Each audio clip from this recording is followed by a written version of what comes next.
Whenever I read the word billion, it is like investing in AI. $5 billion, $6 billion, $10 billion. AI is a new threat. But AI is a technology generative in nature. But when it comes to China, it is the state. It decided in which direction technology will move. Russia has their own big tech companies like Yandex, 𝐂𝐲𝐿 there. China definitely you mentioned have their own big tech companies, or like these technological companies which are leading their country in technology. Why we don't have? India as a society suffers from fear of failure. But we are proud. But we are very proud that Sundar Pichai is an Indian origin leading absolutely, Google. Absolutely. Okay, Satya Nadella is an Indian origin leading Microsoft. Yeah. But we don't feel that proud for Deepinder Goyal, or we don't feel proud for such Indian entrepreneurs who are building the nation-based technology and companies. A few years back, something has happened in Alaska. They are very good when it comes to doing information warfare. The problem in India is that our data is so cheap. The enforcement of document is very poor. There are no any punishment for data breaches. A tech giant like TCS still needs Google Gemini. Who controls the future? Hello everyone. Welcome back on another episode of Cyber Talk with InfoSec. So we have been featured by FeedSpot as a Rank 1 cybersecurity podcast channel. This is a very blessing for all of our team. And this is not just for Rank 1 in India. We are planning to Rank 1 across the globe. And that doesn't come only with one source of agenda and discussions. That's why we are going cross-border to see the difference in technology, the difference in culture, and difference in geopolitics. Because there we get to know the real essence of security, the new technologies and innovations. And when we're talking about today's discussions, I would love to introduce my speaker. But before I reach to him, let's just have a basic idea about today's discussions. The entire discussions we are going to roll around the geopolitical map. And this gives an idea about the new technology that is coming into a shape called artificial intelligence, AI. Along with that, the implementations of securities and how nations are actually looking this new technology, keeping the understanding the layer of severities and securities. He come up with a tons of experience who is going to join us today. And while I cannot memorize it because he come with a lot of expertise, which I can see here. And today, our guest is Sudhanshu Kumar, an engineer, a researcher, and an incredible analyst, and also intersecting the technologies and international relationship. While we talk about international relationship, there he's going to give a basic idea about the geopolitics as well. He even completed his PhD on AI in Russia and giving him a unique perspective of understanding the technology, its implementations, and how nation accepts such technologies. Welcome him on the show, and I'm very privileged to have you here, Sudhanshu, and I'm very excited to have a wonderful discussion, sharing thoughts and views today. Over to you. Do let us know something about yourself. All right. Thank you so much for inviting to your wonderful podcast. I'm looking forward to have a very meaningful and engaging conversation. Yeah. So as you have mentioned that AI and geopolitics are something which has become intertwined today. And my idea was always to understand this intersection. So from a very personal experience, I did computer science engineering from University of Delhi. And when I was doing, I was realizing one fact that, technology is definitely one thing. And a lot of people around me were like very excellent and brilliant coders. So at some point of time, I also realized what's the use and application of technology outside the sphere of technology. And then I came across people who were like quite interested in intersections of technology with other disciplines, or like intersection of technology with finance, intersection of technology with society. And then I decided, I will also contribute something to this endeavor. And then I went on to study international relations from GNU. And then I merged these two disciplines, very interesting, technology and international relations. And I created my own niche where I can be contribute something very meaningful to society. And after that, I continued. I did my MPhil dissertation on cyber politics of Russia. And I choose Russia as a reason because I was always inspired when I was doing computer science engineering. I was inspired by Russian hackers. We always hear a lot of news about Russian hackers are doing this thing, Russian hackers are doing that. They are very very critical elements in geopolitics, techno-geopolitics. Right. And they play a very critical role in maneuvering what kind of direction the geopolitics will move. And in that regard, I studied them in very deep, and I understand that how cyber politics of Russia plays a crucial in geopolitics. And then I also went on to study artificial intelligence in Russia in my PhD. And I also went on to different places in Russia to understand how Russians are actually using technology, specifically AI, in their defense and security policy and in overall security arena. And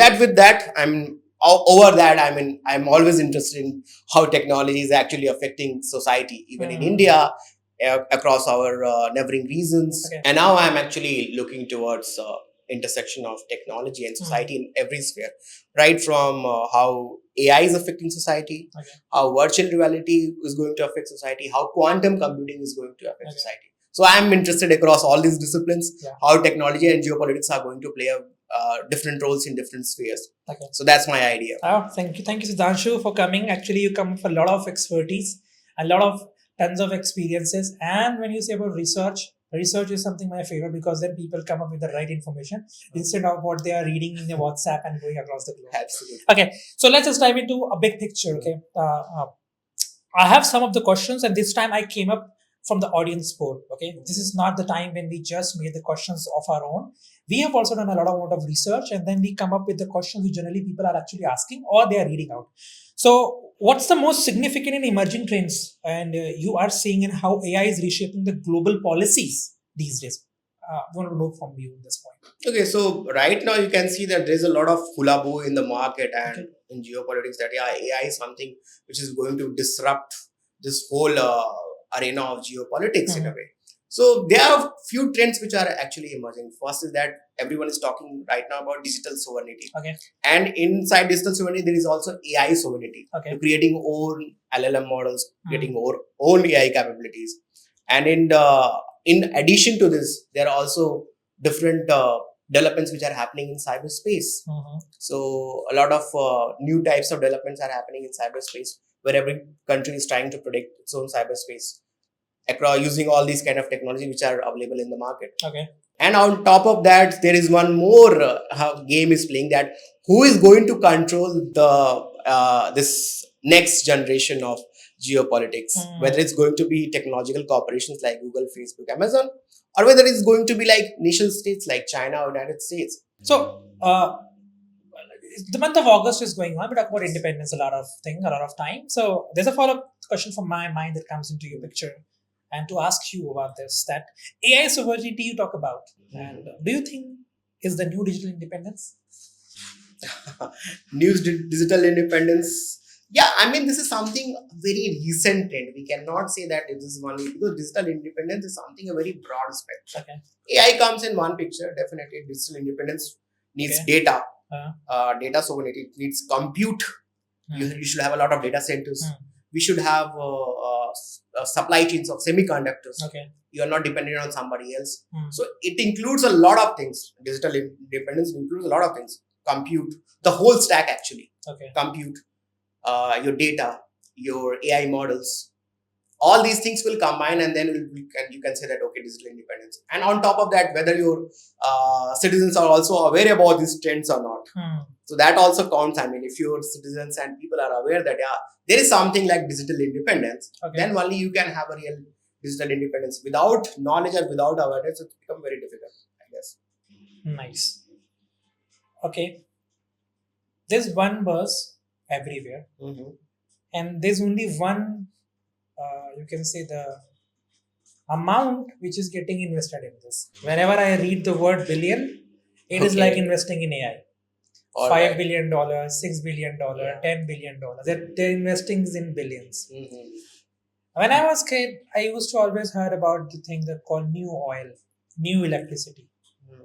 I mean, there's a time when oil revolutions came. There's a time when electricity came and the implementations of industries came up in pictures. Do you see, because I have heard about it. From my personal instance, AI is a new threat for me. But people say AI is new oil, new electricity. I mean, when I understand this context, how accurate is this in comparison to the geopolitical dynamics which you are watching across the globe? Because every nation or every country has a big control on a specific sector. So what's your objective on this now? That who is going to lead this sector? to dominate the entire world? Yes, okay, that's a very interesting question. And honestly, I would say whenever I see some like article or some expert randomly saying that data is the new oil, right now AI is the new buzzword. The fact is that this comparison is good, Okay. but it's not accurate actually. Okay. Because when you say that, for example, data is the new oil or like AI is something, you have to understand that oil as a resource is geographically limited in some reasons, which is not the case with data and which is not the case with AI. Okay. You have to understand it there is a difference. When you compare AI with electricity, electricity was a technology which was transformative in nature. Okay. But AI is a technology generative in nature. Okay. So there is a difference in that. I mean, just making plain comparisons is not something which I prefer as a researcher. On top of that, we have to understand that when electricity came, it does not transform all the industries at one point of time. You know, it came into production, it came into the processes very linearly, step by step. But which is not the case with AI. It is the problem with AI is it is affecting every industry at the same time, across regions, across places. Okay. And that's something very different from electricity. So we have to understand whenever we make these comparisons, okay, you could say that, oh, all right, I mean, data is the new oil, AI is the new electricity. Okay, fine.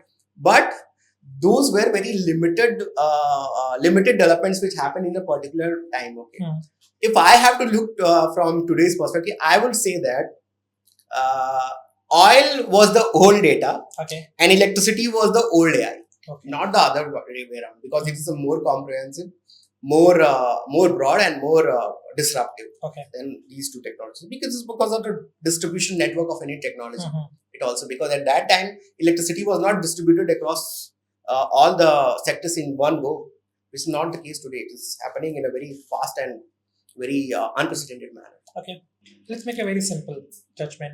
It can come on your observation as well. Who controls the future? I mean, that's a kind of clickbait question. Yeah. Who controls the future? I mean, only future controls the future. Okay. But anyways, I understand your question, definitely. I mean, when it comes to like especially technology as a sphere. Because we cannot take the direct name now. I'm very frank about that. That's why who controls the future? Yeah. Let's be very diplomatic to get that answer. Who controls the future? Okay, but yeah, every researcher belongs to a different field and they have their own opinion. I belong to international relations, okay, and I'm studying technology. So I have only two people in mind, two groups in mind, whether it's nation states or corporations. Okay. When it comes to nation state, we always see US-China. US-China AI competition, US-China tech competition, US-China economic competition, US-China trade war, US-China tariff war. All these things are happening at the level of US and China. When it comes to technological companies, whether it's going to be Google, whether it's going to be OpenAI, whether it's going to be Facebook, whether it's going to be, there is a lot of news we always see that what are happening in these corporations. They are two different things, okay? Like there is, at one place we are saying US, China, at one place we are saying Google, Facebook, Amazon, or Tencent, Alibaba, these Chinese companies. So there is an overlap of competition also, whether it's technological corporation or whether it's going to be nation states. So the competition is layered. The first competition is between nation state, the other competition is between technological corporations. The competition is at the top level is also happening between these two groups as well. Okay. Who's going to lead the future? Okay. And it depends on that who is going to create amazing and disruptive technologies. And you have to also understand that the nature of nation states also matters. In the US, you could say that, yeah, I mean, tech corporations lead the way. They decide the policy. But when it comes to China, it is the state which decide that in which direction technology will move. Okay. So there's a difference. It is very layered. It is not going to be something, I would say, very plain and simple. And from my opinion, in a journal, I would say future is something which is not going to be like controlled by anyone, because the world is becomes so connected and so vast that it cannot be controlled by one entity. There will be different players. There will be different groups which will try to control one sector, one specific industry, and it will be like, you know, today's world, like mix of multipolar and mix of a lot of alignments which are happening. Okay, so that's correct. Just be a little bit more straight away to get an answer from you. Why do we get very defensive when it comes to say directly that we are the one who feeds the nation and across the globe, because we become the first person for across the globe in terms of technology or in terms of implementation, anything, because we become the one who will be get utilized as a customer or as a researcher or as in any category. People see us as a source. Now, why would I say that to you? Let me brief you, because you are an AI researcher. You have also worked in cybersecurity, hacker department and other categories. So you know this one thing very clear. What's the food of LLM? I mean, what gives the power to an LLM? That is the basic engine of an AI. What gives that power? Data. Data. That's very true. And when we say data, India is the second largest user of digital data. And the first is China. And world knows that China doesn't keep its data across the globe. It keeps with their own house. They have WeChat, they have Baidu. That doesn't depends on Google's database, but we are the Google users. They don't depend on WhatsApp, but we are the WhatsApp users. Yes. So now a third picture has came and just landed in the morning when OpenAI appointed Mr. Mohante as their AI marketing head, and they are setting up an office in Delhi. And I think we are very much impressed by an amount that's called 399 to get an OpenAI's ChatGPT subscription as well. And don't you think that we are the person or the nation who is feeding the data as a food to these nations to train their LLMs and train their model and start selling back to us only? Yes, absolutely. I cannot deny that this is a reality, and this is a sad reality. Okay. Actually, definitely, we are giving our data to these big tech companies, and they are creating products and services, and they are again selling back to us. It is like kind of digital colonialism. Huh? Like, I mean, we are a data colony for these big tech companies, and this is an unfortunate thing. Definitely, I would say there are reasons behind it. Okay. The reasons behind this range from cultural and political reasons to sociological reasons. The cultural reason is why we haven't been able to create these big tech companies, and this has been like a trend over every other country. That's the Russia has their own big tech companies like Yandex, 𝐕𝐭𝐡 there. China definitely, you mentioned, have their own big tech companies, or like these technological companies which are leading their country in technology. Why we don't have?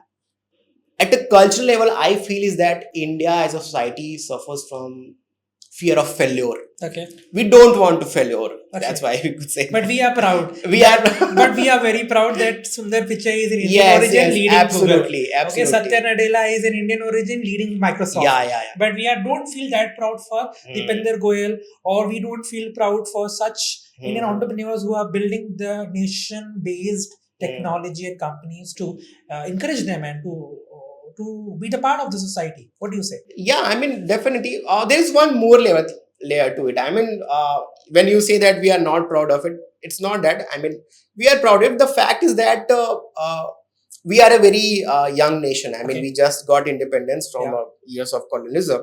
And the first generation was about survival, right? They were only about that, how can we survive our children and make them like study. The second generation came with the internet and created some products. Maybe the third generation, which will become innovators. This is a possibility that I expect. And that we can say that people and students and everyone is choosing different. For example, me, you cannot expect a computer science engineer to go and study international relations. Right.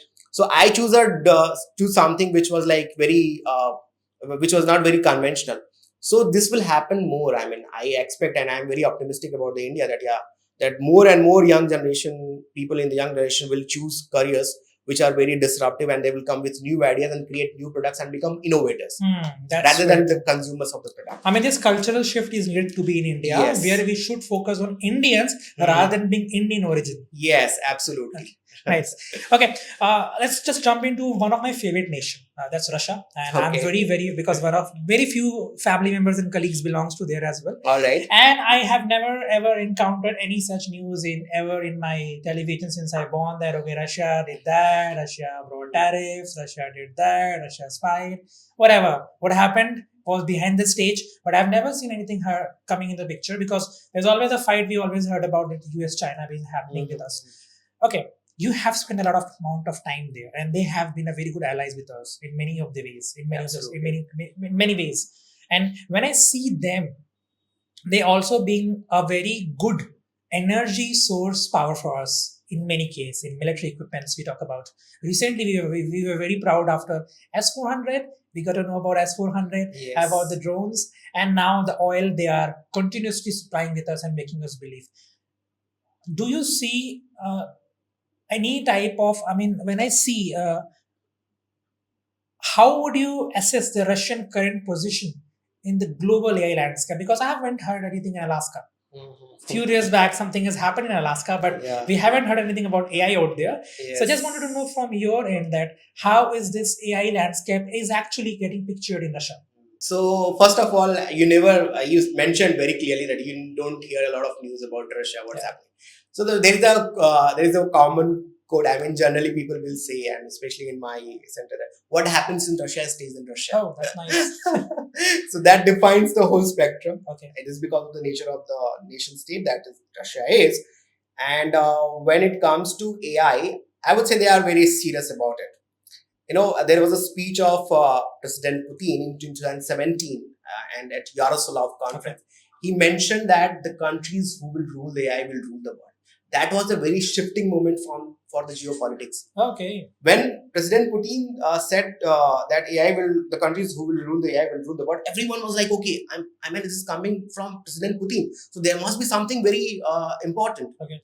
And from there, it started something that, AI has become slowly very important for this nation state, everyone. When it comes to development in AI in Russia, I am completing my PhD on that. And I would say that there are very special and distinct things about AI development in Russia. It is not something like China. It is not something like US, and neither is like India. They are very focused on the military use of AI. Okay. And the nature of nation state has been like this only, that even in the past, they are very specific about the new technology, how the new technology can be used for the military and defense and security purposes. Okay. When it was the cyberspace we have said, they are very famous about the Russian hackers. Right. I always thought. They are very good when it comes to doing information warfare. Right. They are very good in terms of that. The similar thing is with the AI. They are using AI capabilities very profoundly in their military applications. Whatever it is for drones, it is for robotics, whether it is for facial recognition technology, whether it is for surveillance, whether it is for targeting their adversaries. They are very good in that. So when it comes to India and Russia AI development, we Indians are very smart. We know from where to take what. We take oil from Middle East. We are taking oil from Russia because it's cheap right now. Similarly, we take technology from US. We take different things from different parts of the world where it is getting good. When it is something very brilliant, we take it. Similarly, when it comes to Russia, we are taking oil and military kind of cooperation that you definitely know is very high between India and Russia. Civilian AI technologies are not that much advanced in Russia because their focus is on military AI. So when I'm not saying that the possibility of cooperation cannot happen between these two countries. If some sort of, very disruptive technological companies will emerge in Russia, we will definitely come. For example, Kaspersky. Kaspersky is very popular in India. Cybersecurity arena, definitely. Yes. And it's a very good company. I have visited their headquarters and I know that they are doing very well. And they are also like very secretive about their operations. Right. They don't disclose a lot of things. So that's the idea. If something good will happen in terms of technology in Russia, it will definitely come to India, whether it's in the military or whether it's in civilian AI. When you say that something should come to India, I just recently got a news. And when I was reading, I just got to know in the morning only that Russians parliament and Russian states are in discussions to stop using the messaging applications made by any other nation, just like WhatsApp, Telegrams, and start using their state-owned developed application. They are calling it Max. Yes. So when I see Asia or Central Asia, I see three superpowers at this point of time who controls majority of the trades, military, and investments of money. There is China, Russia, and then India. So China has their own data collecting things and all. They are more focused on their data security. Now we can have a sniff on that Russia is also planning to get their data in their own hand, because they got to know that data is the food that actually AI is using. And if my data is constantly being feeding to them, they can develop a product where we will talk about something which you are very good at, that is called intentional, and you say attention. Yeah. We'll talk about that as well. So that is why they got alarmed that start taking it done, and very soon we see a shift of these companies making free access to Indian public. The Perplexity got free by Airtel, the Gemini got free for students, and this now ChatGPT for 3999s. I think we should be very much vigilant about our data, what we are feeding to AI. What do you think? And what shadow is there in Russia behind the curtain? Something is it happening out there? I mean, definitely, it depends on the priority of the state. Okay. So when the state is like very much aware that what they want, they are very clear in their intention. Okay. For example, for Russia, it's very important that they have to protect their sovereignty, integrity, and security of the nation. Okay. So for that, they will go in different aspects. Whether it's about protecting their borders through use of military, or protecting their digital space with the use of technology, they will go at any length. Okay. So same thing is that. I mean, what's happening behind the shadows, we cannot know. It's very difficult. Only we can like extrapolate from the current what's going in that.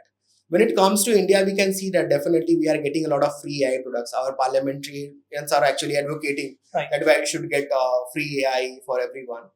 But it happens when we don't create our own digital products. We don't create our own tech giants. You have to be dependent on others. We haven't created our own Google. We didn't create our own Facebook. We didn't create our own Twitter.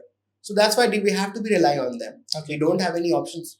So recently we have, and this question is not my question. I was watching a podcast of someone else. I mean, that is, I remember it was maybe from London Top's channel, somewhere else.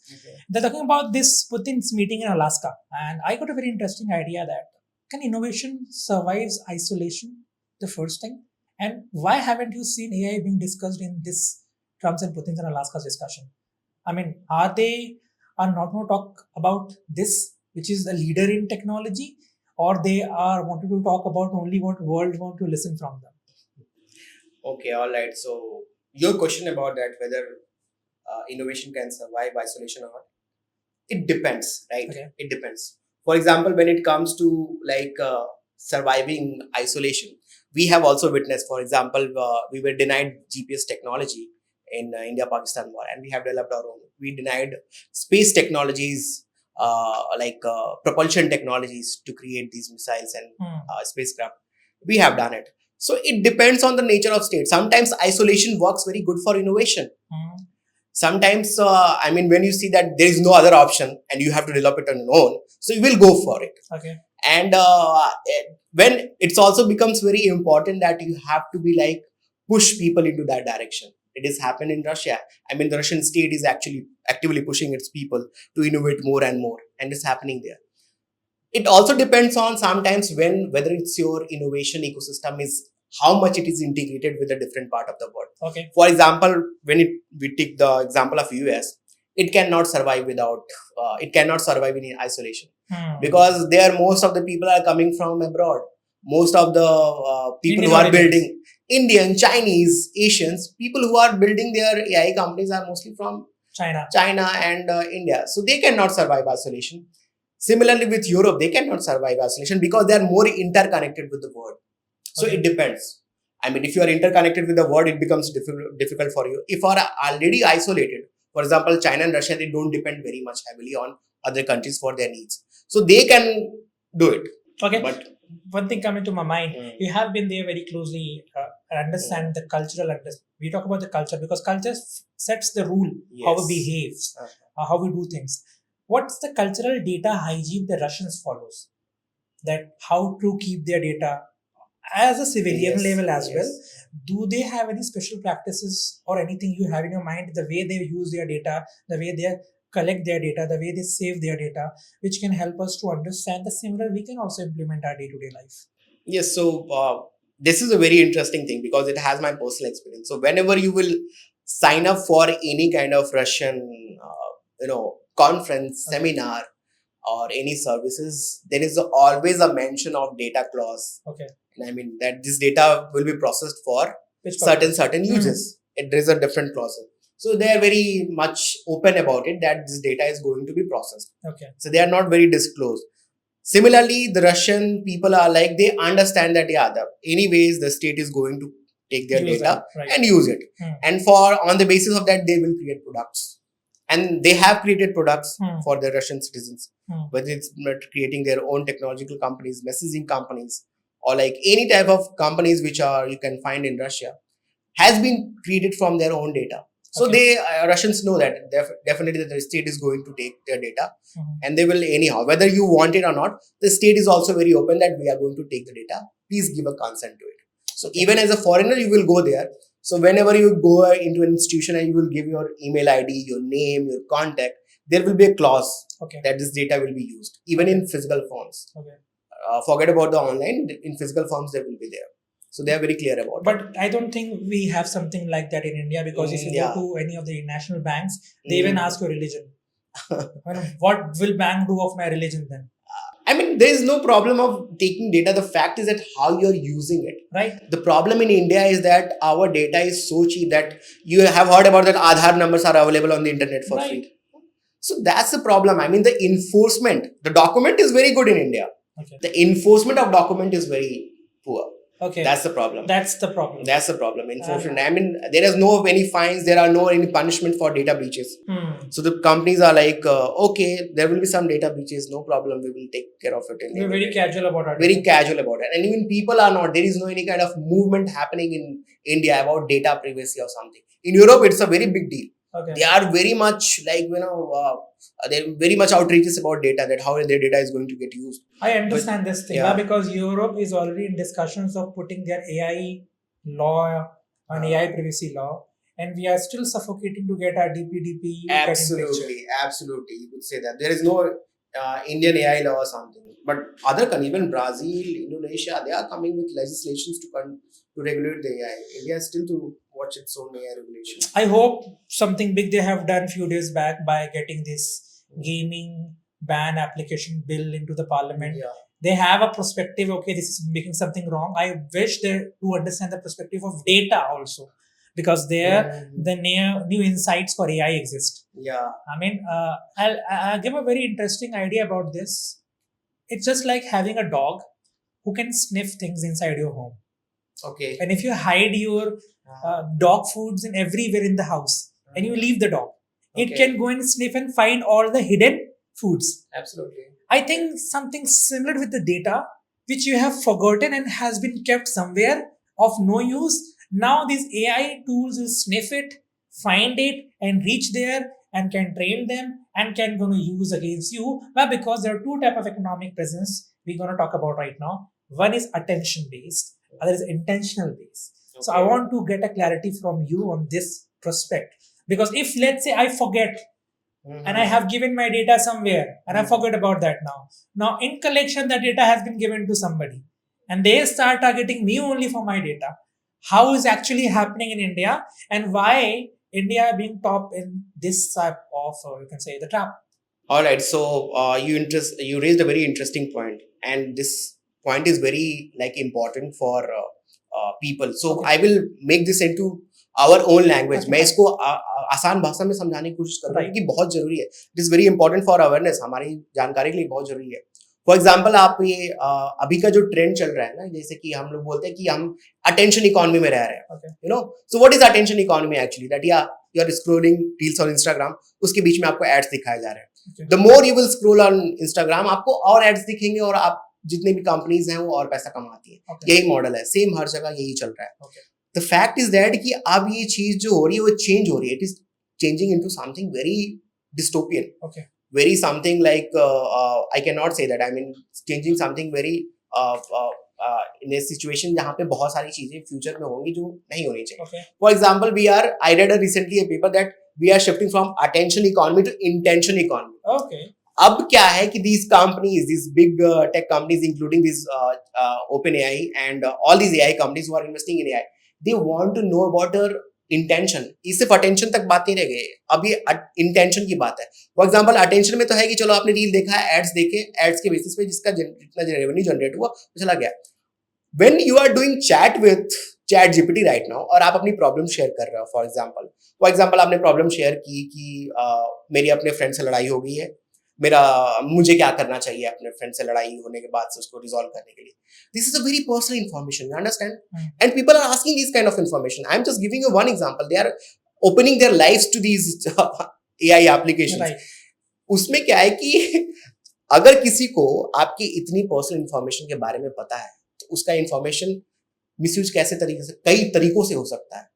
अभी तो फिर वही बात है ना कि चलो उसको इन्फॉर्मेशन पता चल गई तो वो गलत तरीके से इस्तेमाल करेगा. एक और है कि इंटेंशन उसको पता चल गया, उसके बेसिस पे अब आपको प्रोडक्ट्स दिखाए जाएंगे. फॉर एग्जांपल आपकी दोस्त से लड़ाई हो, आपका मूड खराब है, नाउ विल क्या, अब आपको एड्स आएंगे कि चलो पिज्जा खा लो, कब हुआ है डेटिंग साइट इस्तेमाल कर लो, अभी आप फेल हुए हो तो ये लोग एक नया कोचिंग कोर्स लो.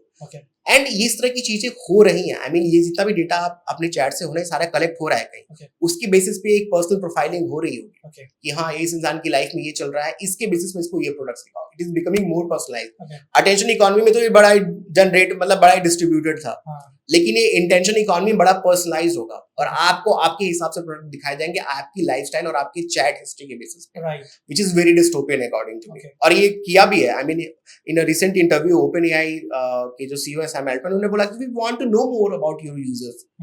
उन्होंने ओपनली बोला भी है कि हम अपने यूजर्स के बारे में और जानना चाहते हैं कि what they are thinking, what they are feeling, so that we can create more better products. We are creating more better products, but it's very creepy and very encroaching in our personal life. And the fact is that the problem is that we are giving the information. Right. We are giving these kind of information और इसका इस्तेमाल अब we don't know कैसे होगा. But yeah, attention to intention. It's all about your intention now. It's not about attention anymore. Attention तो है ही है. सही बात है. अब since because आपने बोला we are giving, so let's talk about India's strategies on AI and vision. And when I say this, let's focus on India. And first, I want to understand why should India value AI strategic priorities? I mean, why we should value this, and how we should look into the opportunities which are coming in the next decades and make ourselves a strong presence in the world market. So what else option do we have? We should and we have to. Okay. हमारे पास कोई option नहीं है. If you're not going to develop these AI technology, somebody else will do it. Okay. And they will throw their products to us. वो अपने products बनाएंगे और हमें बेचेंगे. So it's very important that we have to develop our own capabilities. हमने we haven't developed our own digital big tech companies, and उसका परिणाम है कि I mean the repercussions are like very bad today. And in that respect, definitely, if you're not going to do this, somebody else will do it. Okay. With this. This is a very challenging question, and I don't know how to put it in the picture, but I think you will give me a better idea because you have also understand the scenarios and condition of such state nations like Russia who focus more on their security but also take care of the necessity of their people. Okay, they never let the people survive more in the situation. We have seen China, they also focus more on the necessity of their people but in a closed environment. We see US, I mean, how much they threw on their citizens. How we Indian has a cultural understanding towards this technology as a necessity, or we look all those things as a luxury. Like in India, having an iPhone is, you know what it is. I mean, I wouldn't want to say anything, but yeah, having an iPhone is something that defines your necessity, defines your luxury. I mean, we are getting into a trap of luxuries wherein we are losing the control of our data, being into basic necessity domain. If you come to the current modern landscape, I mean, AI has become a necessity, not a luxury. Okay. If it was a luxury, it will be available in 40,000 rupees for subscription. Okay. It is available so cheap. Okay. So everyone understands that this is going to be like, necessity. And the whole economy is going to be based on it. Okay. We are not going to a pre-AI era. We are not going back in that. We are living in an era where AI is going to be the most predominant technology. Okay. So it's not a luxury in any case. Yeah, it comes to the technological innovation, definitely. similar things happened when we started our space programs. Right. But, okay, I mean that was more challenging and more bigger than Hmm. what we are doing today in AI. Hmm. To creating our own space mission when like more than half of our population was under poverty. So at that time, if we have created a space ecosystem and we have reached to a certain stage where we are competing with the top powers, so why not in AI? Definitely, we should do in AI.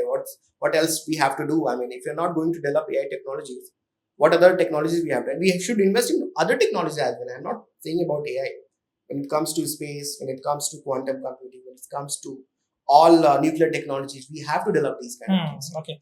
So I would just like to see something. When you say about why we cannot invest, I was reading a news. I think the news was of TCS. The TCS opens the Google Cloud Gemini Experience Centers in Bengaluru for BFSI sectors. A tech giant like TCS still needs Google Gemini. I mean, I don't understand this context. You let me understand about this point. Yeah, this happens when you don't invest in R&D. Okay. That's the problem with Indian companies. These Indian companies, T-Shirts, Infosys, whatever they have the market share. How much they invest in R&D, research and development? Okay. That's the problem. And the problem is the same thing that I mentioned, cultural. We fear to failure. Okay. These companies don't want to see themselves that, okay, we try to develop AI technology and we have failed. It will lead to the devaluation of their market value. So they are very fearful of it. They don't want a bad image in the country that they haven't been able to develop their AI technologies. Okay. That's a problem. So they are dependent on it. We are not investing R&D, and it's happening across the sector. How much R&D India invests across its overall GDP? Very less. Okay. So that's the problem. I mean, until unless we are not developing an R&D ecosystem, research and development, you have to be dependent on others. And the same thing happens across all disciplines. Even when I come to my research, I'm doing research. The scant amount of fellowships, amount of scholarship, amount of reimbursement, and amount of investments the university is done on their research is very low. It's very meager in comparison to what our counterparts are getting in US and Europe. It's very less. Okay. And that's the motivation. You cannot leave behind the motivation of the money. Money is the biggest motivation in this 21st century. If you're not going to put money into research and development, you have to be like dependent on others. Sounds really scary, but let's talk about where does India then see itself in AI race? I mean, how we can land up now a platform for people. Shall we start again using these tools like we back in done in using Facebook, Instagram, and WhatsApp, now addicted on them, and start again using these new DeepSeek AIs and then Mistral from France and then ChatGPT and Perplexity from US, or we still have a hope to set up our own race in AI in defense, AI usage in medical sciences, because we are good in medical sciences as far as I studied about that. We can do implementations of AI in medical sciences, other categories. So do we have a still hope there, or we just have to go the way it's actually going on? The case of India is always interesting. I mean, we say that India is always an interesting place to discover new things, especially when it comes to technology. We should have we cannot rely on the models which have been created in US or China or Russia. We have a different political and economic and social system. Okay. Right? We are a democratic society. Okay. We cannot stop these companies to come to the India. The fact is that we cannot also be dependent on it. So the best model will be like that: Uber, Ola. Right. That will be Flipkart, Amazon. Right. So we should invite these companies, and we should also have our own companies. So there should be any competition. Okay. But so that even Indian companies should not become very lethargic and should not. There should be a competition that consumers should get the best product. Okay. So that will happen when there will be like companies from abroad and companies from India, and there should be a good regulation. Okay. So that Competition Commission of India have to navigate the competition between these two groups, one from foreign, one from India, so that they are at the end point of time, the citizens should get the best products. Okay. That should be the idea. And after that, when it comes to your question about that, what will be the India doing in the future? Like, how we should win. I mean, the fact is that, okay, one interesting aspect is also that I mean, we cannot be like go into a situation where we can create our products in one day. It will take time. We have to understand that. The fact is that we have to develop our capabilities from a very fundamental level, and that is only possible when we develop our capabilities in terms of very very basic things: transportation, education, and health. The problem in India is that if state cannot provide these things, what happens is that the person reduces to zero. Everyone should have at least one point. From there, they can build. They should have a quality education. They should have a good transportation. They should have a good healthcare. If these things can be ensured, we can create wondrous things. Okay. The problem in India is that we haven't been able to look onto these three things, which are very important. Once we will take care of these things, people are innovative. They will create products and they will sell it to the global market. Let's talk about one another aspects and the reality of one thing. I would love to read this. The history is repeating itself. We are trying to show that we are good at AI, but in reality, we are heading towards being user of others' tool again. Now, this is a quote. I'm reading it again, and then we'll discuss something on that. The history is repeating itself. We are trying to show that we are good at AI, but in reality, we are heading toward being users of others' tools again. Yes. And that has been in past, we have seen. So why we always have a nature of projecting us that, okay, we are a very good user, but we are not a very good producer. That's why we have already mentioned that, we are not a country of dreamers. We're not a country of people who aspire to do new things. Okay. We just want safety. Okay. We want a government job. We want a 9-to-5 job that can be like very much, make our lifestyle very safe. Okay. Until unless you are dealing with uncertainty, it's not possible. And people don't want to deal with the uncertainty. The history is repeating itself. Definitely, we are using again. We first of all in the first wave, definitely Google, Facebook, Amazon come to India. We use their products. Again, these AI companies are coming. Perplexity, OpenAI, ChatGPT. These companies we are near consumer store. The history is definitely repeating us. I have a hope. I still have a hope that that's very nice. I still have a hope that Now, when you say the word hope, I do have a hope, and hope is not because to develop something of our own. Yes, I'm having a hope if people get taught enough how to use their data, how to manage their data. Absolutely. Let me give you a simple example. If they are bringing their car to our nation and saying, okay, use my car, don't use your own car. I'll give you car. If you travel from one A to B, take our car. We'll give it for free. No problem. Yes. You travel. It's okay. I will use your car. But I will use your car for developing my business. Yes, absolutely. I will not use your car to pay back you in terms of returns. Okay, fine enough. It's okay. I'll pay you 300 rupees. But I will build an empire of 3,000 rupees from that car only. Yes. I mean, this is smartness I can see in Gen Zs are coming. The next generation, absolutely. 70% of them are using these AI tools for getting their projects, getting their learnings done. Also, this is a problem which we need to educate them. I mean, there's a gap which I see. Okay, let them bring the tool. They bring the shovels, they're bringing the weapons to us. Let them bring as much as they can and get everybody inside the home and close the door now. Now we'll use this whole entire tool for developing us. Okay. This is what China has done. Yeah, that's what I want to say. This is what China has That's what they have done. And that is why they have become the biggest manufacturing hub. Yes. Once you inside our domain, okay, now we shut the door. Yeah. It's just like open a trap of a rat, let them come. Okay, I love eating cheese a lot. You got to know that. Bring more cheese for us. Once it's all full, I'll close the door and then I'll use to make pizza for myself and sell back to you. Absolutely. So something like that, we have to come in an idea. I mean, when I say that, something similar, I mean, this podcast has been powered by InfoSectrain, and InfoSectrain is also coming from a very interesting AI skills mastery program, and they are planning to educate millions of Indians how to handle these tools. I mean, nobody is much active enough to develop these LLMs. Yeah. How these LLMs work, how to generate an LLM, how to build an LLM. But the product is everybody is using every day. Not everybody have access to LLMs, but everybody has access to ChatGPT. Absolutely. Everybody has access to Gemini. So how you should use this tool, how much you should use, how critically you should use, what data you should dump there. If somebody will teach you this, then the approach they have, that will get failed. Absolutely. We'll not be dumping again the same information we have done in a decades back. And I think they're doing a very great job. We'll talk about that as well.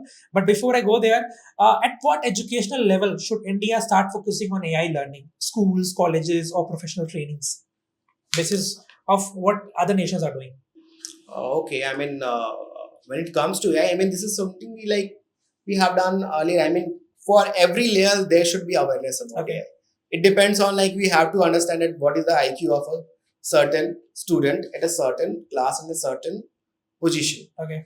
On the basis of that, how much information they can actually, grasp should be adequate. But the interesting fact is that kids are and students are not more dependent on schools for their information and awareness. Yeah. It is the YouTube or other technologies and social media. They are much more aware about these things than their older generations. Okay. So they are way beyond. I mean, the fact is that you have to make this. I mean, India should invest in creating more educators online rather than offline. I mean, we are past that stage. It's not going to happen. You cannot depend on school infrastructure. Okay, I mean, definitely there is a need to go into the underprivileged areas where there is not still the data and internet is available. But yeah, in parallel, we should also do into this. And again, I mean, we should also create our online infrastructure where we can educate people in masses, in numbers. Okay. Then only it's possible. So I have an idea. My friends who have been in Russia, who have been studying the medicals there, or the friends who are studying in France, they always come up with an idea. They say to me that there's one thing that's called educating people. Yes. Is more required and it's more efficient in these nations than only giving trainings. So there's a big gap of understanding between educating somebody or just giving a training to someone. I mean, this gap has to be get clarified. I mean, how much educated you are enough to use the tool. That is, training is like that. I trained you how to use it. Yeah. You gone there, how you know how to write the prompt, you put it there, you start using it and you start getting your work done. Training is about to get your output done. Educating is like how efficiently, how securely, and how better way you get your outputs instead of being just doing it in wrong way. I mean, that is what we say. You are an educated person and you are illiterate. There's a quite different absolutely. there. This comes from the Three Idiots speech in the class that कि चाबुक के डर से तो शेर भी table पे बैठना सीख लेता है, but उसे well trained कहेंगे, well educated नहीं. Right. So that's the problem. I mean, definitely Indian education system focuses on training, not on educating. But yeah, it has to be changed. That's good. I mean, this is very interesting. We all should take this feedback to educate ourselves how to use these AI tools because now they are in our market. Yes. Now they are like Diwali lamps available everywhere. You can buy them like a crackers. One more very important thing I would add to that, educating when it comes to that, using AI tools is one thing. Understanding how these AI tools is also another different thing. Understanding the maths and science behind it. Right. Until unless we call reverse engineering. Okay. So until unless we don't understand the maths and science behind it, it should be popularized. That how these LLMs are working, how neural networks are working, what are weights and biases. If these kind of things will be in general discussion of our people, imagine what kind of products we can create. That's great. It's not only about that, okay, I mean, using prompt engineering is not something that is going to make you superpower. That's right. Understanding how neural networks work at a very fundamental level. That's right. What's the maths behind it? What's the science behind it? If we can educate the people around it, imagine what we can do. Wonderful. We had a very brief idea about India, the Russian impact, the thing we can implement in AI and things. Let's talk about the most fired competition. That is the US-China AI competition. It's not which we can hide from anywhere because every competitions have a lot of things to learn from them. Okay, we can learn a lot of things from them. So now, tell me, how big is this rivalry? Firstly, I would love to know you, and how would you categorize the current US-China situation in the competition of AI? Because now the US companies are in India. China has restrictions still. And how do you see this competition now to land up? All right. So definitely, I mean, today's world is when it comes to AI, I mean, US-China AI competition is always the trend news. Okay. I mean, whatever happens in these two countries, researchers around the world are like, okay, something is going to happen. Something new is going to happen. When it comes to the US-China AI competition, I mean, people ask who is ahead. I mean, and the answer is not very clear. I mean, it is very difficult to say that. If you come across, there's okay, United States is ahead in terms of GDP, in terms of its purchasing power, parity, per capita income. All these things are definitely. When it's come to competition, it is very, in terms of technology, it becomes very tricky because China is like a open economy with a closed society. Okay. While the US is something like a economy, I mean, which is like very open, and the society is also very open. But China is like it becomes very difficult for same thing with Russia. You cannot understand all its capabilities that in one go. But most of the researchers usually say that when it comes to AI competition, China is only 6 months behind United States. When it comes to this LLM frontier AI development, only 6 months behind, because we have seen the case of DeepSeek and how they have been able to do the same thing in such a cheap price, in such a low feasibility product. They have been able to launch it. While OpenAI have invested a lot of billions of dollars on AI development, they have been able to do it very few $1 million. So this is something very tricky. I mean, who is going to get ahead of the race? It's very difficult. But China is very much aware about that, how it's going to use AI. It's going to use AI to create more products and services. And interestingly, while OpenAI and US is like, okay, we will not open our AI development process to the everyone. Okay, they are not open source, While China, even though it's a closed society, it's a very closed, restrictive society, it has open its DeepSeek is open source for everyone. So the people are saying that in future, what can happen is that most of the countries who are not that much technologically capable, they will adopt the Chinese models because it will be open source. And China understands that they cannot compete with the OpenAI by going to the same fold. That's why they have done open source development is happening. While US is like, okay, they have to protect these models because it's very important for national security. So this thing is very tricky. In future, we will see that a lot of countries are using Chinese model because it's open source. But the hegemony of AI models may belong to the US only because they are in front end development. They are doing very well. I mean, they are always ahead of time. India is their largest user. Yeah, India. Interesting one point in India. I mean, in last year or like last 2 years before, I mean, at a talk in Stanford University, the former Google CEO, Eric Schmidt, he says a very critical point. He says that all these countries are okay. I mean, US-China AI competition is going to go. India is a swing state in this AI competition. Why? Because India provides the right amount of AI talent and US needs it. Eric Schmidt, and that, YouTube, that has been banned from YouTube, that video. Because there were so many things about international relations in that, about the role of Canada in AI, about the role of AI in India. And I have watched that video when it was banned. So, I mean, anyways, and I saw that he specifically mentioned that India is going to swing state. If India can retain its AI talent, it is going to be very difficult for US in the US-China competition.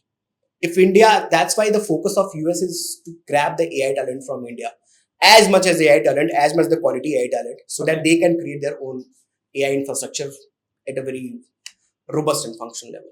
Who is winning? Again, the question, US-China. Yeah, that's one word I want to know. Who is winning? I mean, this is the start of the race. How could we say that who is winning? This is just starting. The end point is very far away and we don't know where is the end point. Do Indians will change the finishing mark? Indians are going to decide that who is going to win, I would say. That's nice. Indians are the deciding factor. That's why I said that India is a swing state. If India is going to retain its AI capabilities, it will be like very bad for US. If it's not going to retain its AI capabilities, it will not be good for India, but it will be very good for US. Yeah, right. Very well said. And it's also very important for all our Indian users, who are watching us. There is no obligations to use the tools that they have made. You can use such tools, but also understand that you should use your tools to develop your own nation, develop your own task. Absolutely. Keeping yourself shielded from leaking out such information which could be harmful for you later down the line. Let me explain you a very simple example. Let's say if a potato is coming from US, a cheese is coming from Italy, or some vegetables are coming from Europe or any other nation. Let all of them come to India, no problem. But once they land in India, don't use to build, to make a food for you like a pizza, a pasta, an Indian national dishes. Why? Because You have an option to make your own dosa. You have an options to make your own sambar. You have your options to make your own indigenous food called samosa. So it's okay even if they are landing us, no Yes. problem. But you should have a courage and idea of using such tools to develop your own nation with a marginal difference, contributing more for India using the international tools, not a problem. That's my observation, which we can do, and keep educating yourself about how to use this tool effectively. But there's one thing I would love to add, and I want to have a quick answer on this. Do you think there is a technological restrictions in India, or you see there is a lack of knowledge of how to decide this career in AI? I mean, how do we see young generations to see the career in AI? I mean, somebody is making the career in AI and securities. Where or how they should start for? I mean, what should be their base mark for that? Firstly, I want to know, is it a good career they should look for it? Second, how they should start for it. In India, if somebody is in India, some Indian students is watching us, what we should do? Yeah, that's a very big challenge for today's generation to Mhm. choose this, because the biggest challenge for the young generation is whether to go with the market trends Okay. or go with the capability to create and understand everything from the fundamental level. Hmm. So, for example, we have vibe coding today. Right. So, it's a very challenging for a student to learn all those things from C++, Python Hmm. to all the languages, and which is very important for creating AI, or just go for the vibe coding and just do all the stuff with the help of simple prompts. So that's a very challenging, but I would say definitely AI is a very lucrative career in future. The only thing is that you cannot sit and just learn one technology and sit like, okay, this is going to be there. You have to continuously update. Okay. What are the new trends in the market? What are the new kind of technologies coming? You have to continuously update. The days are gone where you just learn C++ and Python and just become a coder and software developer and go and work at the Google and Facebook. There is going to be a lot of uncertainty in the future. Hmm. The people who can just go on the top of uncertainty and sail very well will make good careers in AI. You have to continuously learn what kind of new developments are happening, both where you can make your job of coding easy. In parallel, you should also learn how this technology. I earlier mentioned, you also have to understand the maths and science behind it. You have to understand the statistics. New tools. You said about new tools. Every week we are adding tools in the market. Okay. So, do you have any suggestions for the viewers where they should go and land up and learn how to use this tool, not to exploit themselves, just to educate themselves and use it in the right direction? Well, InfoSec works very well in that. Okay, now fine. So Sudhanshu mentioned about that. Yes, he said it right away. We are very soon coming with called AI Skills Mastery Program, where you can learn 30 plus AI tools. You will be not trained to use this tool. You'll be educated how to use this tool effectively, secure way, and making your task done. But also not leveraging these companies to use your data to exploit yourself later down the line. It's just like you have the tool in your hand, you know how to use it, but only for your purpose, not for someone else. That's very kind of you. You said about that. But yeah, okay. Let's talk about a news. I had a news few weeks back. Somebody said that Intel CEO should resign. Okay. Okay. I'll not take the person of names who said that, but he said that let's resign. The Intel CEO should resign, the chip making company, because they plays an important roles. We cannot forget about Nvidia. We cannot forget about how immediate Nvidia's stocks get plunged when DeepSeek came into the market. Yes. When they show the world that okay, what we can do. Yes. So I can also understand there is an AI bubble in the market, which is similar like .com bubble we have seen in past. That is also a tragic thing which all the investors and users should look at in that way. They should not rush immediately for any technology coming in picture. But the same person has said or has given a 90 billion grant to Intel, to the same CEO. So with this, a question that comes into my mind, what's economic warfare through chip controls? Economic warfare through chip controls, definitely, because it is bound to happen. I mean, what we are saying that US-China AI competition, there is also like chip war. Okay. There's a book by famous author on chip war. Most of us have read that. I don't precisely remember the Chris Miller. Okay. Chris Miller, Okay. I mean, chip war. So this chip war is happening from a long time. Okay. And the essential element of that chip war is actually economic restrictions. Okay. And today we can see that US is making regulations on import of chip and export of chip from US to China, especially NVIDIA chips, NVIDIA H800 chips. Okay, yeah. And H12. These kind of specifications of chips are like very important and crucial for large scale AI development products. And that's why the US is like becoming very restrictive about the production and export of these chips. Yeah, that's very so that's very that is something very important. And US is also closing the markets from which these chips are getting, in different countries, especially in Middle East. These chips are going to the Middle East, then it is getting retransported to China. So US is also closing those kind of loopholes in the market by putting restriction to these countries, by putting sanctions on these countries. And similarly, that's the case with, especially with Russia also. Okay. Same thing. When these chips are going to China, what is happening is these chips are going to Russia, and then they are getting used in Russia-Ukraine war. So this is something, a full cycle which comes. So the control on these chips is very important. So that's why they are using export and import policy. Okay. And that's the only way the US can do this. Otherwise, there is no other options. You cannot completely stop the flow of these chips. You have to come with good regulations, and they are trying to it, but it's very difficult today in today's world because the global supply chains are very vast and complex. It becomes very difficult for any country to completely stop. You can just reduce the number, but cannot completely stop it. I'm happy that India has been great investments under the consideration of Prime Minister Narendra Modi regarding the investment of chip productions and chip manufacturing, which we have actually observed the way they are putting their investment. That's a good thing. If actually this works as a gold mine for us to set up a base for such countries to come up and have it at an affordable price, because we are very famous at developing things at affordable price. Yes. Just like the Mangalyaan we have done at a very affordable price, which other nations have done at a very expensive cost. And let's say at least at one sector we can bank down in the right way. I'll see the picture in a positive way, positive hope for this domain. Okay.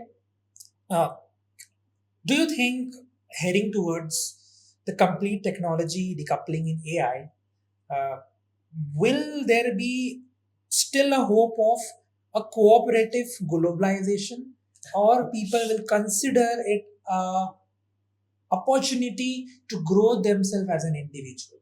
Because when nuclear came, we saw the sanctions came. This nation cannot make this. You cannot make nuclear weapons. You cannot do, but I will do it. I'll not let you make that. Then we saw this chip war where the US has made sanctions to the NVIDIA and other companies to not export it. Do you think there is a hope of a global collaborations to build these AI firms and AI community? Or you see somebody who got an edge will use that edge and cripple other people and say that, okay, let me only be the leader. I'll not consider anyone as a leader out in this. So the people who expect that there will be a kind of global cooperation in the field of AI, it's not going to happen. Okay. It's plain simple. It never has happened and will never happen, because technology is something, it's a sword which is going to cut a lot of things in geopolitics in the coming future. So no country is going to get interested in becoming 100% open towards making greater collaborations. Definitely there will be global cooperation. We have different summits happening with different international organizations on global cooperation of AI. That will happen, definitely. Okay. But what will happen with regard to cooperation is that there will be 3-4 blocks possibly in future, where there will be one US block, there will be one China block, there will be like one Europe block, there will be one non-alignment block, who will not align with any of these powers and will create their own capabilities. India may be one of them. For example, the same thing which has happened in the past. I was about to get this answer from you. The neutral block needs to be India. Yeah, maybe possible, because the current situation doesn't tell exactly that is going to happen. But yeah, we may possibly end up creating our own AI capabilities and will show to the world that we are possible, and without the help and the availability of foreign technology, we have been able to develop on its own. So that's a possibility. But there will be 3-4 blocks. One block will go for all competition, innovation ecosystem like US. China will go for manufacturing AI products at a large scale. Europe may go for creating better regulations, better laws for AI. So these kind of blocks will be there. And in that, every country has to find its own place from where they're. And all of them will find a market. It's India. Yeah. They come up here and they give it to us. Yeah, definitely. India is going to be a market. We are the highest populous country in the world. We are very lucrative for any person. And that economy which is growing, everyone is getting educated. Everyone is going to. I think you're right. We're very enthusiastic. Yes. We're very happy. Let them have a wonderful market. But one thing I would for sure that let's control this time market on our own rules. Absolutely. Let's not anyone control us in any of the senses. But okay, let's talk about one another part, which is a very crucial part when the AI is implementally got come into a picture where it's implementing the very right way. The criminals, the crimes which are actually happening, the digital crimes are happening, digital scams, digital frauds, deepfakes, it's everywhere. People are talking about it. Suddenly, there is a quiet space in this. Maybe because people got aware about too much about this. But as we say, the quietness is an alarm for the upcoming storm. So what could be the most, I want to know, this is a very interesting question. One of our teammates, I want you to point out two extreme pictures. What's the most positive scenario you can imagine of an AI impact on our humanity? And what will be the most negative will you see? So let's start with negative first to see what could be the most negative impact one can come up if you see AI's capabilities on mankind. It can. I don't have a lot of negative pictures in mind, but you can look towards science fiction. Science fiction has already imagined a lot of dystopian things, right? From Transformers movie to like what can happen in Matrix. These kind of things I'm already even imagined in science fiction. Okay. Science fiction always come with dystopian sort of things. So what worse can happen in that regard? Okay. Which I don't think it's very possible in near future, not in near future. And what is possible is that, in a regard, is that complete annihilation of privacy and personal space because of technology.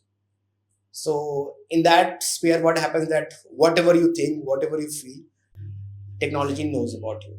So that's the only thing which can happen. When you say technology knows about you, I think there is one interesting thing for all our viewers to understand and to see about how this actually works.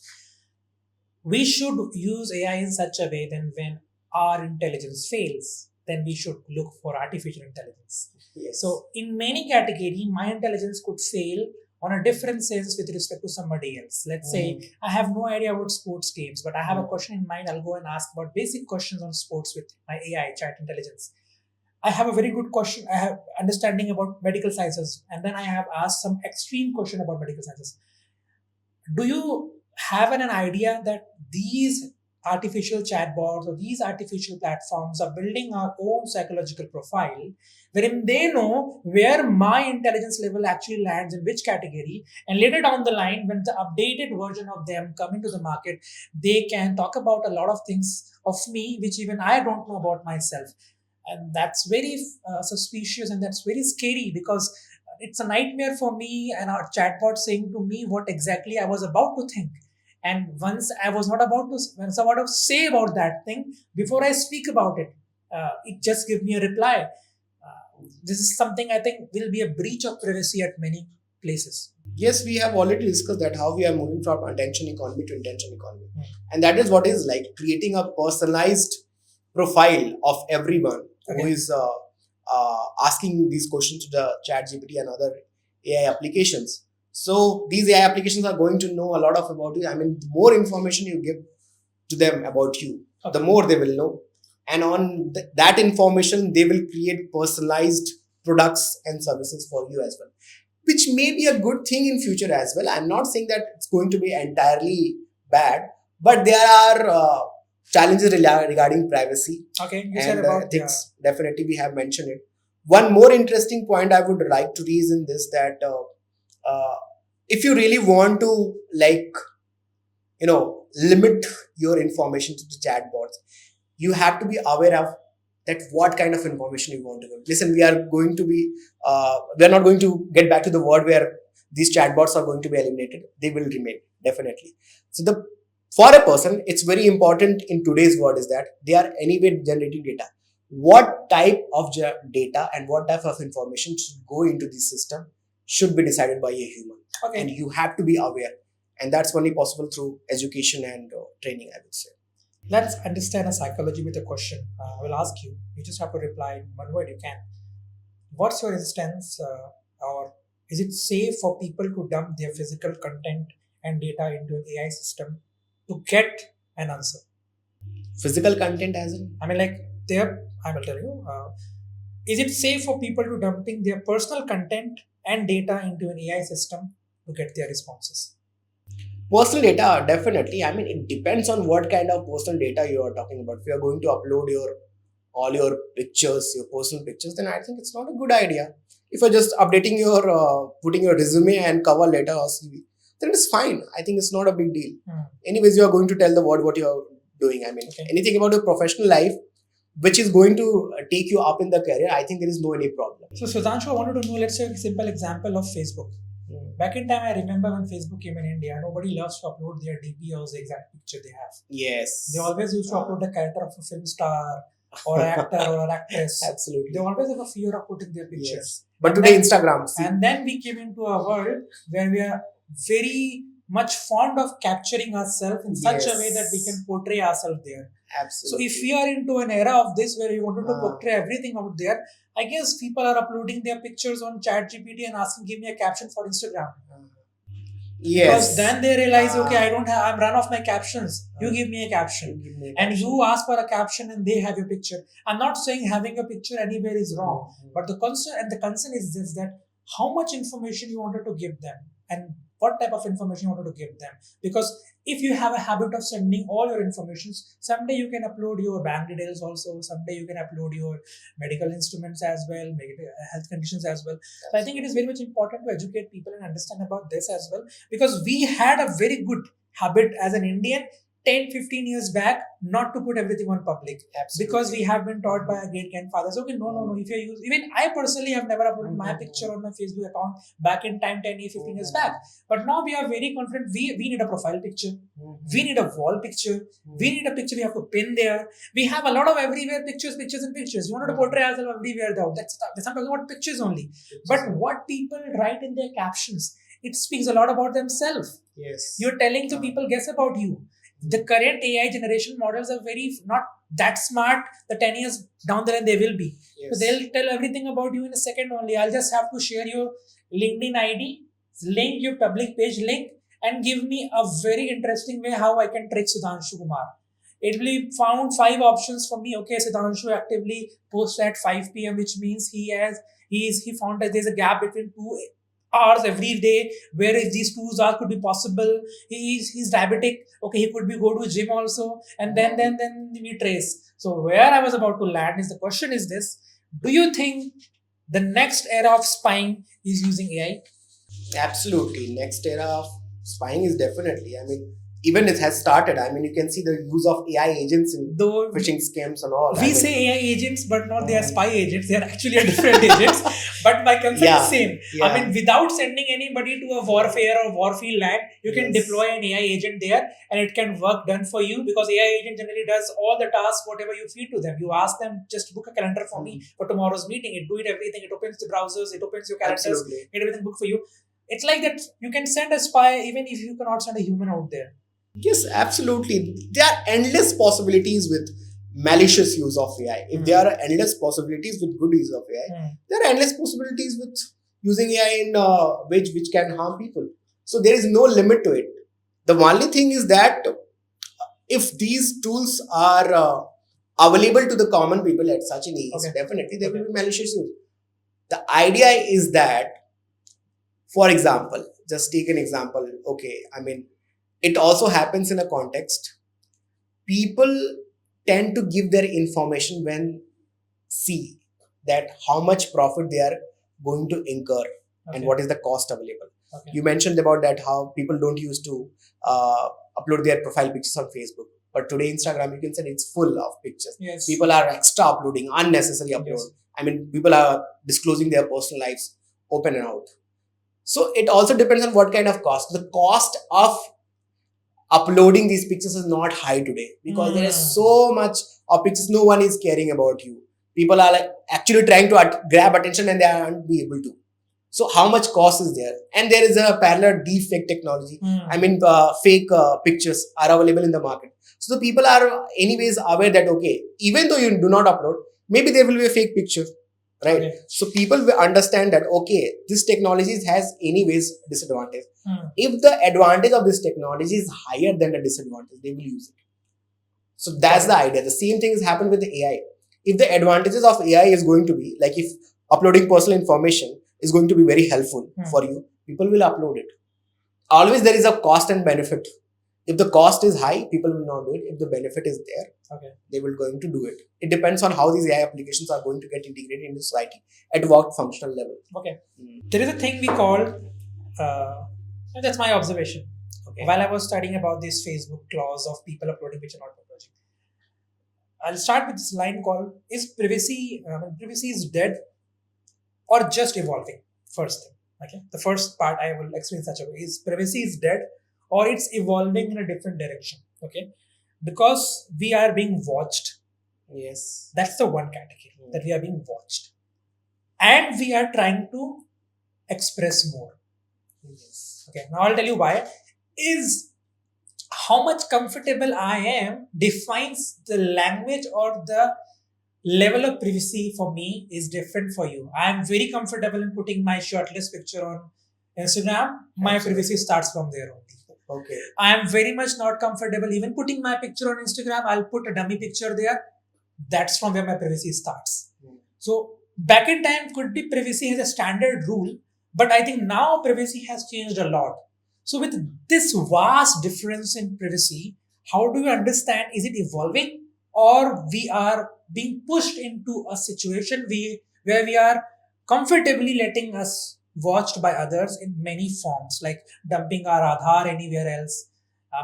You go to see the bank dustbins, they're full with Aadhaar printouts and other people, and they're being dumped out to the outside to a big dustbin out there. 3 days back, I was traveling to Connaught Place and I saw bundles of Aadhaar were just rolled out there. Yes. Is it how we are handling our data? Is it how we are because for me that was more concerned to privacy, but with somebody it will be not, because that's what I said to you. I think the privacy starts from the amount of comfort I'm having. Yes. I'm comfortable putting myself like this, my privacy starts from here. You are not comfortable, your privacy starts from there. How would you narrate this entire thing for our generation, the young generation? They should not do it in this way, or they should do it which way? Alright, so you have mentioned that point, and definitely the privacy issue is fascinating for the next generation in a way that you have to decide what kind of information they are going to upload. I'm going to give you examples. This is going to be dependent on what kind of society we are living. What is our political economic structure? Okay. For example, take the example of China. People put everything. There is one application, WeChat. They order food from there. They even go dates from there. Okay.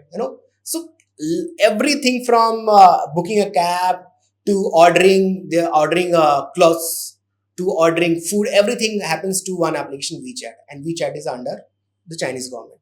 So when it comes to privacy, they don't even care. Chinese. In return, they are getting a lot of facilities from the government. Okay. Public delivery of services is very fine. It's getting more and more better than even a lot of European nations. So in that respect, since they are getting a lot of benefits from the government, they have no problem in giving their privacy. They are going to be like uploading whatever the things that they have. Anyways, the government is going to get the information of you because their surveillance cameras are there. Facial recognition technology is there. Even though you are not using your phone, the camera and the state knows that who are you. Doesn't matter in China. Okay, because camera, surveillance, everything is there. So there is no problem. When it comes to Europe, people are very much outrageous about privacy. We can see into their laws, GDPR laws, General Data Protection Regime. Even the EU AI Act has came and has a lot of variations about how the AI is going to use, from whether it's getting used for surveillance, whether it's going to be used for providing services. So they have a categorization. So they are like very much hell-bent. Similarly, in US, it's like bit mix of both. So that depends on the nature of the political system of a country. In India, we have a lethargic political system. Bureaucracy is not efficient.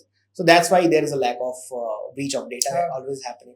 So it always going to depend on society and how much active the civil society in a country is. What is the narrative of civil society? The civil society is like, no, we are not going to let the government use the data in a way where it harms the privacy of the citizens. There will not be. If the civil society is like, okay, we are going to get services. Okay, fine, everything is going to be like watched by government. What's the point? It depends on the system. So you said about the European AI law and AI Act as well. The one of a European nation called Denmark, they just come up with a policy that the citizens have a right to protect their face for getting utilized for the deep fake. Not only the current citizens, if anyone belongs from the Denmark's territory, let's say take a simple example, a famous scientist belongs from Denmark. So next time you cannot use his pictures to deep fake and make a cartoon or anything. Okay, that is what their approach is. That is how Absolutely. they think beyond to let anyone feel discomfort. Somebody takes my picture right now, put it on someone else's face, and make me feel mockery about that. I mean, it's my personal right which got violated because of a technology called AI and deepfake. And this is what they are actually thinking now.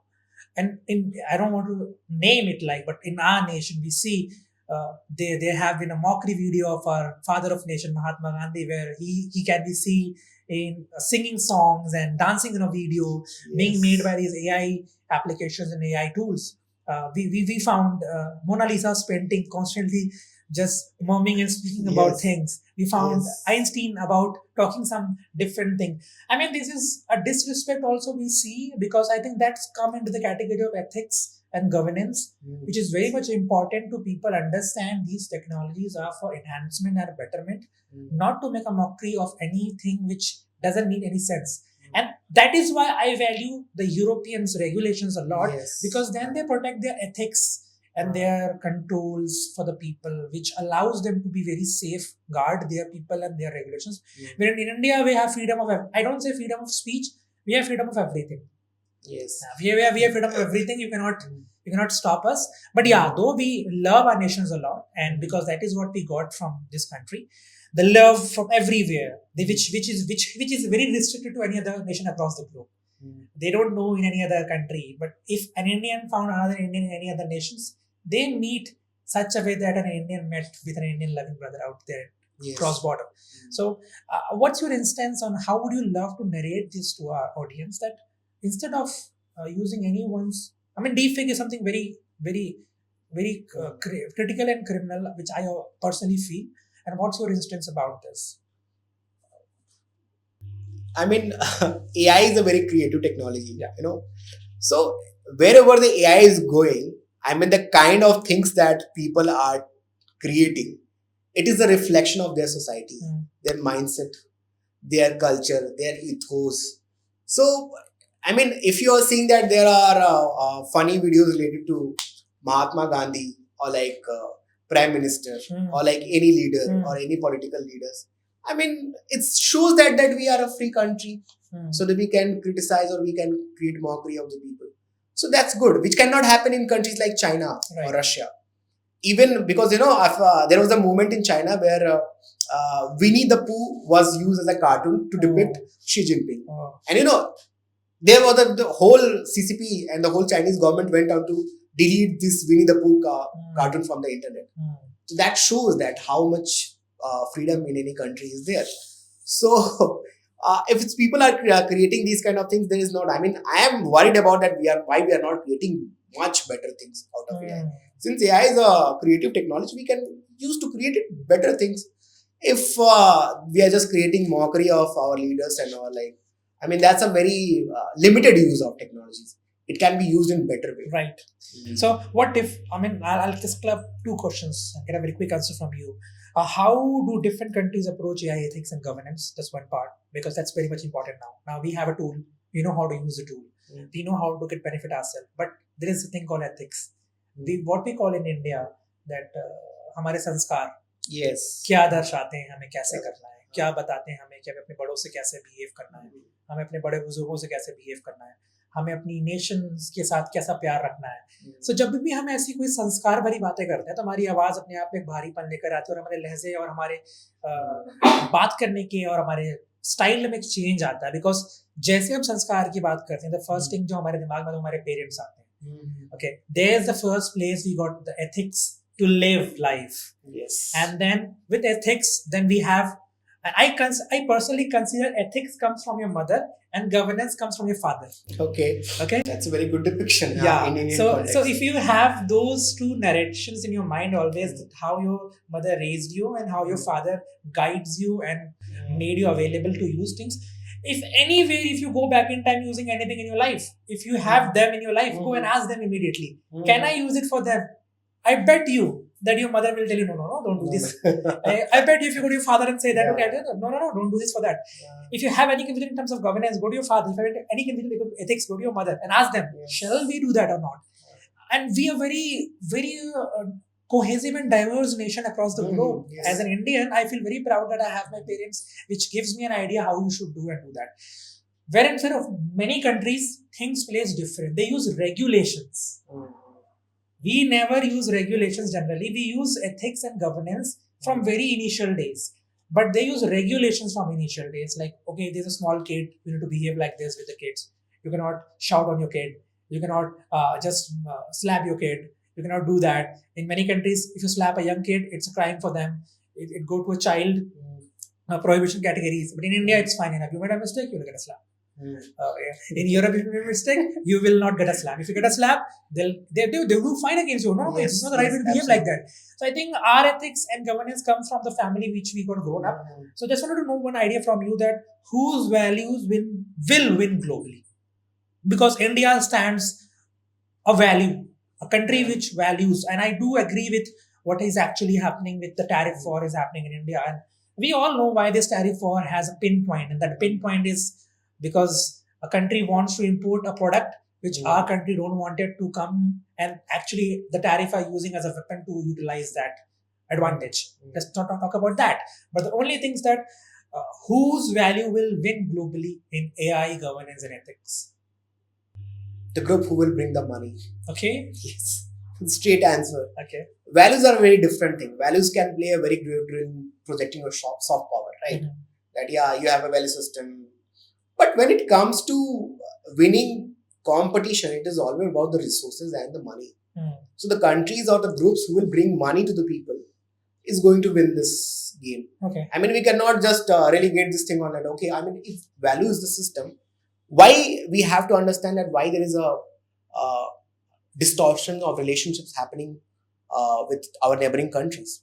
We are a very value-based society, value-based countries. But today, look at the relations of India with our neighboring countries is getting deteriorated. So value never wins. I mean, when it comes to values and competition is the money. Power wins. Power wins. Okay. And money projects to the power.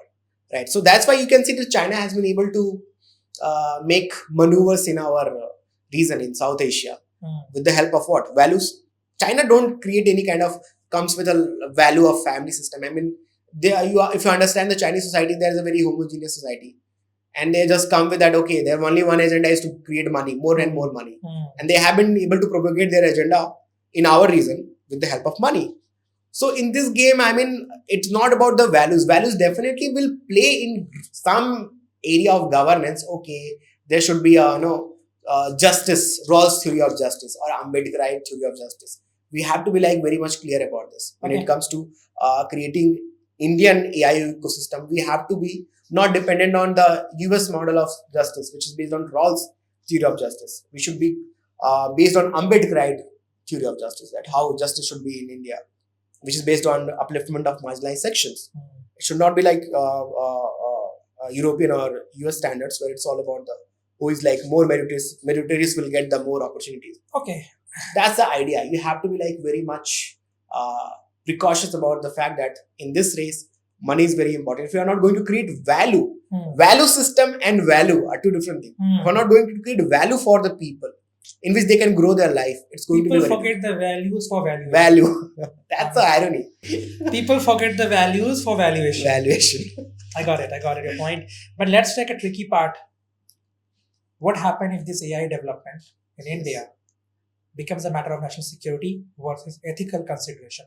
What will be the one thing we should consider first? It is a matter of both things. I mean, ethical consideration on one aspect and national security on one aspect. Okay. It's a very tough part to go on. I mean, every country is facing the same thing. Okay, the future is in the hand, and the future is AI. But I also generally don't see future beyond AI Okay. because because the way the most advanced technology I can even imagine manifesting, because the father of AI, Geoffrey Hinton, Yes. he said in his the Nobel Prize winner this physics, he said that he has no idea how this AI will come and play a role.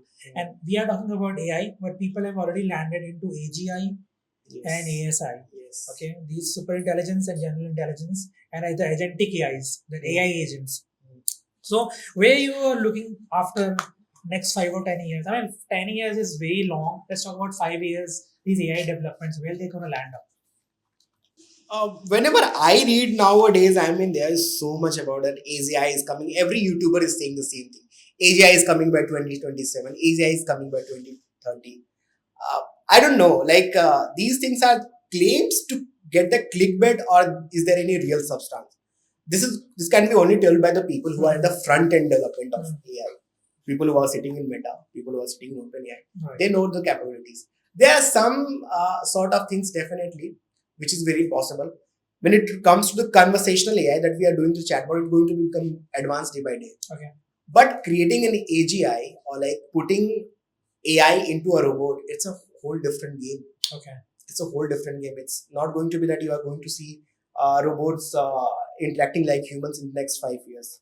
It will take time because it's something which requires other technologies to come in the picture. I'm not saying this is not possible, but in the next 5 years, creating artificial general intelligence is a level of conversation may be possible. Okay. Yeah, maybe possible. Today we are guessing that even advanced ChatGPT models are defeating math scientists. I mean, advanced scientists. I mean, creating new challenge and new accomplishment in math Olympiad. New scientific parameters they are coming out. But creating AGI is a different thing. I mean, it's very difficult. Even with today's development which are happening. Is it the right time India should start looking for quantum computing? Quantum computing is one technology which is going to be the next.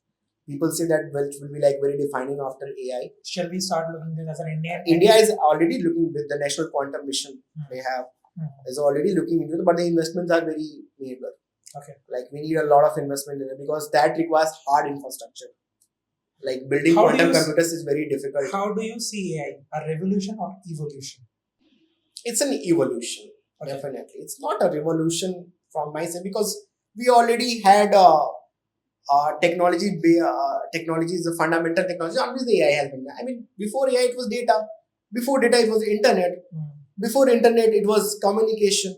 So these things have developed. This is evolution, evolutionary technology.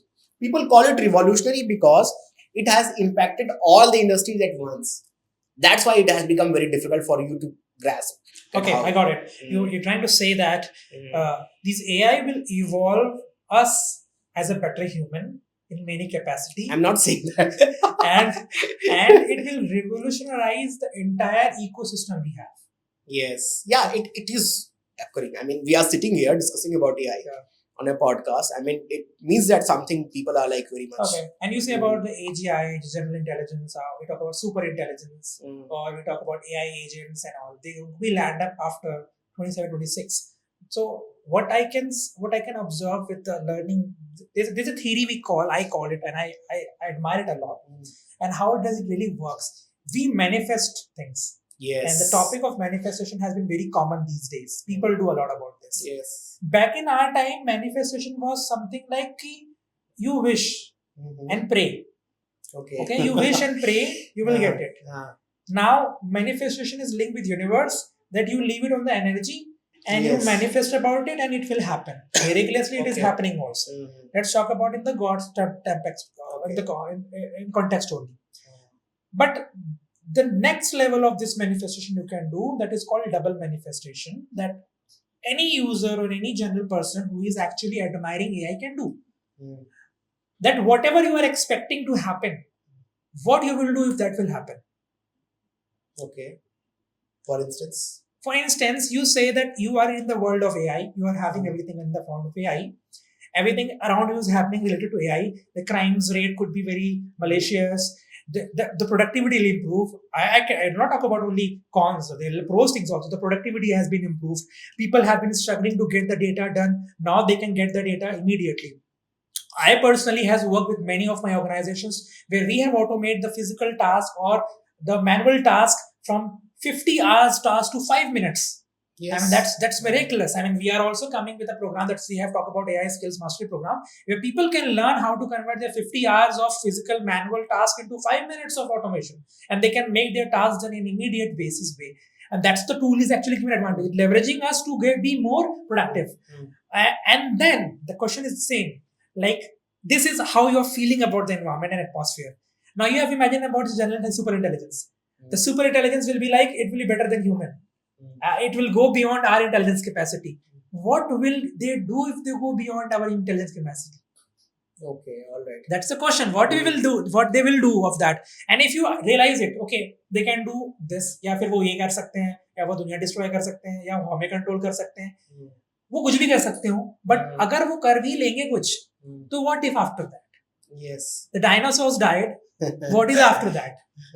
Yeah, this is a very interesting topic. I mean, people are crazy around the word ASI. What is the future of humanity? Because people are scared. And you know what? What's create a big amount of money? Scare. Yes. People, scare the people. And that's why they are able to, I mean, these companies are getting a hefty amount of investment because they have been able to capture the imagination of the humanity. That see, we have created something very bigger, which is going to disrupt, which is going to eradicate humanity. And if we will not develop this ethically, you are in danger. That's why give us money, give us money, give us money. There is also this. That's why there is a whole AI bubble is happening. You talk about the increase of productivity. Definitely, the productivity has been increased, but the numbers of hours people are working has been reduced. No, this AI productivity is actually reducing the same amount of work that people has to use to do in 40 hours in 5 minutes. Definitely, but it is not that after 5 minutes you are going back home. You are still in your office, even though people who the number of working hours has been increased because of remote work. People even at home are working for the corporations. That's also a concern. People are saying that, okay, it's going to be like reduce the working hours. No, it's not going to reduce. It is actually increasing and creating more scarcity. More jobs are not coming to the market. There's a kind of job loss happening due to AI. And there's a lot of pressure on the people to really update and learn more and more about the AI. Otherwise, they will be replaced. When it comes to ASI, it's very interesting. Yeah, definitely. See, even if ASI is going to develop now, it is going to be the same structure, superstructure. We already have different superstructure. For example, capitalism and money. It's a bigger superstructure than humanity. Markets regulate themselves on themselves. Okay. They don't care about what one human is doing, what one organization is doing, what one corporation is doing. It's a superstructure already. Earlier it was a religion. Religion was a superstructure. It used to control humanity. On that basis, people used to go on war. On that, people used to go and live their lives. Similarly, even if ASI come, it is going to be another superstructure. Next structure of humanity. And it will be the intelligence. Yeah, and it will regulate itself. And there will not be only one ASI. I already told you. There will be different blocks. One is led by US, one is led by China, one will be the non-alignment, one will be like Europe. So these things will be next superstructure, which will be like controlling the world, and it will regulate itself on the basis of how we are going to act. Right. There's a very two common terminologies which is actually happening in two different domains about the AI. This is a fun fact. This one is AI-lation. Okay. People are getting an emotional bond with AI. They are asking anything with AI. Let it be. We cannot do anything on that part. How will you say this part? Because that's we call AI-lation, the new relationship with AI, with the AI-lation. And the one thing which we talk about a lot about, InfoSec train or any the community talk about, that's called AI educator. When somebody turns into an educator who try to educate people about the AI. So these are the two terminology which is very common these days. Just want a few answers from you that how people should keep the bond of, because I generally use AI bots a lot and I have very, very controlled environment. I understand I can use them. So is it a good having good bond, good relation with your AI system? Also, is it a good habit to constantly educate yourself and others as well? This is as an AI educator. What's your insight on that? AI as an educator is definitely a good thing. Okay. AI educator is definitely, there is no harm in that. When it comes to AI relation, I think I'm not a very good fan of this. Okay. And but the fact is that that's a very sad reality of the society. We are actually living in a loneliness epidemic. I mean, the world is suffering from loneliness. People, the old structure of relationships are getting broken. Marriage as an institution is getting broken. Familial relationships is getting broken. Even we can see the repercussions of this in India, especially in metro cities today. So these kind of things are happening, and in that way, these AI companies are very smart, and they are looking at New products. the idea that this is something which we can fill. And the problem is that people are not. Most of the people who will not be ready for paying $10 for an AI application will pay $30 for an AI companion. That's a very sad reality, and we have seen in the cases that how we can see OnlyFans subscription, what kind of amount of money. I mean, it's one of the top ranking companies, tech companies, which has a. So that's a sad reality. It's going to happen, but it's only possible, and it's a coming something which is not. I mean, the old structures has been already broken, and new structures has not been created. How to interact with the humans? People are still a lot of Gen Z people have a complaint. They don't know how to talk to people. So these kind of things happening, and that AI is going to fill the space. Whether it's going to be the good or bad, it's not good for the humanity, but it's good for the corporation. That's a very good thing. If a Gen Z tries to learn how to follow the traditional old Indian ethics with the help of AI and to impress their mother-in-laws or their father-in-laws, I think it's a good approach. That is AI education. Yeah. AI relation. I mean, you develop intimacy with that AI, then that becomes a problem. If you are getting educated by the AI to how to improve human relations, that's very good. That's a good thing. People should consider to be an AI educator. That's nice. Yes. Nice. While we were talking about the implementations of Gemini in TCS, and few weeks and few months back, we saw that TCS laid off a lot of people. Yes. But just considering that they are restructuring. What restructurings they have done, there's no clarity on that. But I think there's a clear indications that yes, the skill gap of AI playing a major role in people to be get just cut off from the desk, which has been their place. They have been contributing from years and years for the same task. So how would you see this as a researcher, and where it's going to be land up? I mean, it's going to be increased. Or if it's going to be increased, how we can safeguard ourselves? So AI is a disruption, and disruption is a saying definitely. And whenever a disruption comes, the old market mechanisms get broken and new created. And the problem in today's time is that new structure has not been created, and old are getting broken. That's why you are seeing a lot of layoffs. People are losing their jobs because of the AI, and the skill gap is definitely there. So this skill gap will be filled. The only concern is that about creating new jobs, and a lot of researchers and experts say that definitely AI will create jobs, but if it's going to replace 5 lakh jobs, it will create only 5,000 jobs. What about the rest of the people? It will definitely create jobs, but it will create very few jobs in comparison of the kind of jobs it will eradicate. So that's a major concern. On the other hand, other experts also say that new markets will come, and since AI is such an advanced technology, it will let us explore other domains and other areas which were not the industry itself. For example, ocean industry, space industry. These has not been explored. So there we will need more people, more new people. Maybe AI will be helpful to create these new industries, which are still humanities has not been explored yet. Ocean is a very big sphere. I mean, we don't know a lot about ocean. Space is out there. And for my instance, I would say that when it comes to job loss, until and unless the universe is expanding, there will be jobs.